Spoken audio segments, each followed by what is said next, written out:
এই মদিনা আল মুনাওয়ারায় যে আফ্রিকান মানুষটি কেঁদেছেন, এই কান্নাটা তার হৃদয়ের আবেগের, ভালোবাসার, অনুভূতির, চোখ থেকে যে অশ্রুটা বিগলিত হয়েছে। ছবিটা কেন এত ভাইরাল হয়েছে? এই ছবি থেকে অনেক কিছু শেখার আছে ভাই আমাদের। রাসূলের রওজার পাশে এবং বাইতুল্লাহর পাশে দাঁড়িয়ে তারা প্রকাশ করেন। কান্না কি কান্না! পাকিস্তানি কিছু ভাইকে দেখেছি, আফগানিস্তানি কিছু ভাইকে দেখেছি, রাসূলের সবুজ গম্বুজটা রওজার দূর থেকে দেখা যাচ্ছে। সে একেবারে নীরবে নিভৃতে দাঁড়িয়ে দাঁড়িয়ে একা একা কান্না করতেছে সবুজ গম্বুজের নিচে শায়িত মানুষটির জন্য।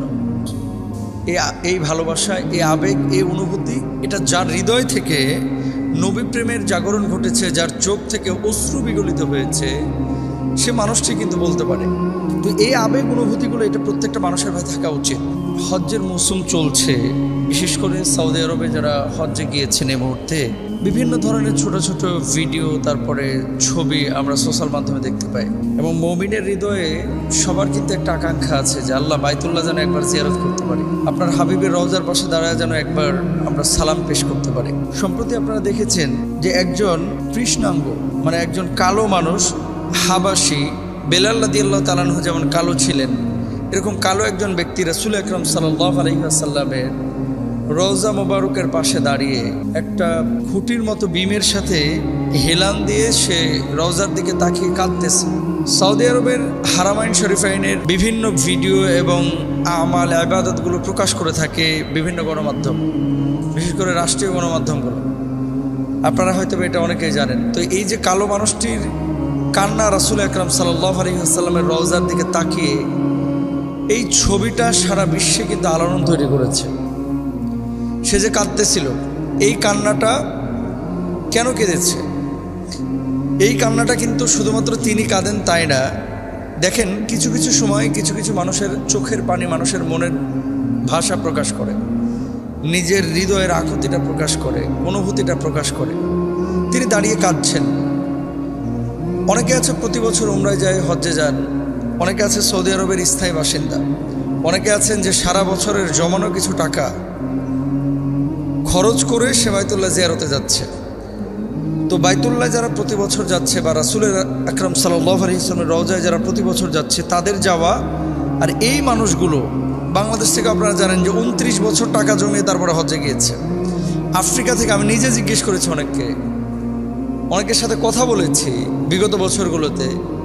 অনেকে উট বিক্রি করে উমরায় আসে, মায়ের গহনা বিক্রি করে, মা মারা গিয়েছে, বাবা মারা গিয়েছে, সম্পত্তি পেয়েছে, সম্পদ বিক্রি করে উমরায় এসেছে, হজ্জে এসেছে। তা আসলে যারা খুব সহজে কোনো কিছু পেয়ে যায় তারা কিন্তু সেগুলোর মূল্যায়ন করতে চায় না, কিন্তু যারা অনেক ত্যাগ, তিতিক্ষা, সাধনা, পরিশ্রমের পরে পান, তারা কিন্তু এই জিনিসগুলোকে মূল্যায়ন করেন। বাংলাদেশ থেকেও হাজি যেমন 2 শ্রেণী আছে, সারা পৃথিবী থেকে কিন্তু 2 শ্রেণী হাজি আছে। এক শ্রেণীর হাজি যারা সত্যিকার অর্থে আল্লাহ এবং আল্লাহ রাসূলকে একেবারে আন্তরিকভাবে ভালোবাসে, এবং সেই ভালোবাসার বহিঃপ্রকাশ রাসূলের রওজার পাশে এবং বাইতুল্লাহর পাশে দাঁড়িয়ে তারা প্রকাশ করেন। কান্না কি কান্না! পাকিস্তানি কিছু ভাইকে দেখেছি, আফগানিস্তানি কিছু ভাইকে দেখেছি, রাসূলের সবুজ গম্বুজটা রওজার দূর থেকে দেখা যাচ্ছে। সে একেবারে নীরবে নিভৃতে দাঁড়িয়ে দাঁড়িয়ে একা একা কান্না করতেছে সবুজ গম্বুজের নিচে শায়িত মানুষটির জন্য। এই ভালোবাসা, এই আবেগ, এই অনুভূতি, এটা যার হৃদয় থেকে নবী প্রেমের জাগরণ ঘটেছে, যার চোখ থেকে অশ্রু বিগলিত হয়েছে, সে মানুষটি কিন্তু বলতে পারে।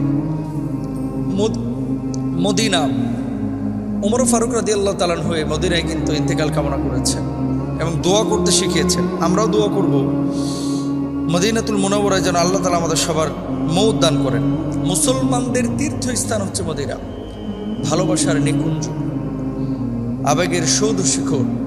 এই মদিনা আল মুনাওয়ারায় যে আফ্রিকান মানুষটি কেঁদেছেন, এই কান্নাটা তার হৃদয়ের আবেগের, ভালোবাসার, অনুভূতির, চোখ থেকে যে অশ্রুটা বিগলিত হয়েছে।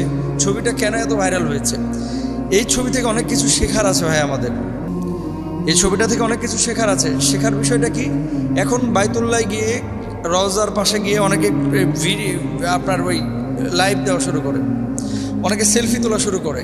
ওই আবেগটা কাজ করে না, ওই অনুভূতিটা কাজ করে না। নবী প্রেম, আল্লাহর প্রেম, ভালোবাসা, মায়া, এই আবেগটা কাজ করে না। আর যখন কেউ কান্না করে তখন আবার কেউ কেউ হাসে যে দেখ লোকটা কান্না করতেছে। হাসে কারা? যারা অবুঝ, যাদের ভিতরে বোধ শক্তি নাই। দূর দূর থেকে কান্না করে অনেকে, মানে ওই যে সবুজ গম্বুজ দেখা যাচ্ছে, বিদায়ের সময় আমি নিজে দেখেছি অনেকে গড়ে গড়ে কান্না করে যে আল্লাহর হাবিব চলে যাচ্ছে, আর জানি না আপনার রওজার পাশে এভাবে দাঁড়িয়ে আমি সালাম দিতে পারবো কিনা। তো এই আবেগ অনুভূতিগুলো এটা প্রত্যেকটা মানুষের ভাই থাকা উচিত। রাসূল আকরাম সাল্লাল্লাহু আলাইহি ওয়াসাল্লামের ইন্তেকাল হয়েছিল কোথায়? আমাদের আয়েশা সিদ্দিকা রাদিয়াল্লাহু তাআলা আনহার ঘরে। তো নবীদের একটি নীতি হচ্ছে, নিয়ম হচ্ছে, যে জায়গায় নবীরা ইন্তেকাল করবে ঠিক সেই জায়গাতে নবীদেরকে দাফন করা হবে। আমাদের আয়েশা সিদ্দিকা রাদিয়াল্লাহু তাআলা আনহা তিনি তার ঘর ছেড়ে দিয়েছিলেন, নবীজির ইন্তেকাল সেই ঘরে হয়েছিল, এবং এই ঘরটাকে নবীজির রওজার জন্য নির্ধারিত করা হয়েছে। দেখেন আল্লাহর হাবিবের মানে রওজার পাশে এক পাশে আবু বকর শোয়া, আর এক পাশে ওমর রাদিয়াল্লাহু তাআলা আনহু শোয়া, আর একটা জায়গা কিন্তু খালি আছে। এই জায়গাটা কে শুবে জানেন আপনারা? অনেকে হয়তো জানেন না। হযরত ঈসা আলাইহিস সালাতু ওয়াস সালামের কবর হবে এখানে, এজন্য জায়গাটা খালি রয়েছে। এখন কতটা মায়া মমতা ভালোবাসার স্থান এটা দেখেন। একদিকে মসজিদে নববী, আরেকদিকে নবীজির রওজা, আরেকদিকে আবু বকর রাদিয়াল্লাহু তাআলা আনহু শায়িত, আরেকদিকে ওমর রাদিয়াল্লাহু তাআলা আনহু শায়িত। ফাঁকা যে স্পেস বা জায়গাটা আছে সেই জায়গাটা আবার ঈসা আলাইহিস সালাতু ওয়াস সালামের জন্য নির্ধারিত। তো আবেগ তো এমনি এমনি আসে না, অনুভূতিটা তো এমনি এমনি তৈরি হয় না। রাসূল আকরাম সাল্লাল্লাহু আলাইহি ওয়াসাল্লামের রওজা যে জিয়ারত করলো, নবীজি সাল্লাল্লাহু আলাইহি ওয়াসাল্লাম ইরশাদ করেন যে আমার রওজা জিয়ারত করলো তার জন্য আমার সুপারিশ ওয়াজিব হয়ে গেল। সুবহানাল্লাহ বলেন। আল্লাহর হাবিব সাল্লাল্লাহু আলাইহি ওয়াসাল্লাম আরও বলেছেন যে হজ করলো কিন্তু আমার রওজা জিয়ারত করলো না, সে আমার প্রতি জুলুম করলো। আপনারা জানেন না হয়তো বা অনেকে, আপনাদেরকে একটা তথ্য দিই। বাংলাদেশ থেকে কিছু গোড়া মুন্সি আছে, মুন্সি এবং সাধারণ কিছু মানুষ আছে, এদেরকে কে যে বুঝ দিচ্ছে মদিনায় তো যাওয়া জরুরি কিছু না, ওই গেলে সওয়াব আছে, না গেলে কোনো বিষয় নাই, এরকম একটা বিষয়। মক্কায় যায়, উমরা করে, তারপর বাড়িতে চলে আসে। লা ইউমিনু আহাদুকুম হাত্তা আকুনা হাব্বা ইলাইহি মিন ওয়ালিদিহি ওয়া ওয়ালাদিহি ওয়ান নাসি আজমাইন। ততক্ষণ পর্যন্ত পূর্ণাঙ্গ মুমিন কেউ হতে পারবে না যতক্ষণ পর্যন্ত না নিজের সন্তান সন্ততি পরিবার পরিজন সব কিছু তাইতে আল্লাহ এবং আল্লাহ রাসূলকে কেউ বেশি ভালো না বাসবে। সুতরাং আমরা মদিনায় যাব, রাসূলের রওজার পাশে গিয়ে সালাম পেশ করব, রওজা জিয়ারত করব। এর পাশে কিন্তু রওজাতুন মিন রিয়াজিল জান্নাহ, পৃথিবীর একমাত্র স্থান যে জায়গার মাটিটাও জান্নাতি মাটি। সুবহানাল্লাহ। এই রওজাতুন মিন রিয়াজিল জান্নাহর মধ্যে 2 রাকাত নামাজ যদি পড়তে পারেন, আপনার যাতে ভালো ভাগ্যবান কপাল বলা আর কি থাকতে পারে। তো আফ্রিকার যে কৃষ্ণাঙ্গ মানুষের এই ছবিটা সোশ্যাল মাধ্যমে ভাইরাল হয়েছে বা ছড়িয়ে পড়েছে, তার কান্না অনেক কিছু আমাদেরকে শেখায়। অত শিক্ষিত মানুষ না, অত ধনী মানুষ না, কিন্তু তাদের আবেগ অনুভূতি এটা হাজারো কোটিপতির চাইতে অনেক বেশি উত্তম। তারা সেলফিবাজি করে না, ভিডিও কলে রেখে তফ করে না, এই যে দাঁড়িয়ে নীরবে কাঁদতেছে, বলতেছে, আল্লাহর কাছে ক্ষমা চাচ্ছে, নবীজির কাছে মাফ চাচ্ছে। কিসের মাফ? যে আপনার সুন্নাহগুলো আমরা আদায় করতে পারতেছি না, আপনার সাথে আমরা বেয়াদবি করতেছি, ওখানে নবীজি আপনি আমাদের জন্য কষ্ট নিয়েন না, এভাবে বলতেছে। মাফ তো আমরা আল্লাহর কাছে চাইব। যাই হোক, আল্লাহ তাআলা আমাদেরকে শেখার তৌফিক দান করুন এবং তাদের মতো আবেগ অনুভূতি দিনের কল্যাণে, দিনের জন্য সবাইকে গ্রহণ করার তৌফিক দান করুন।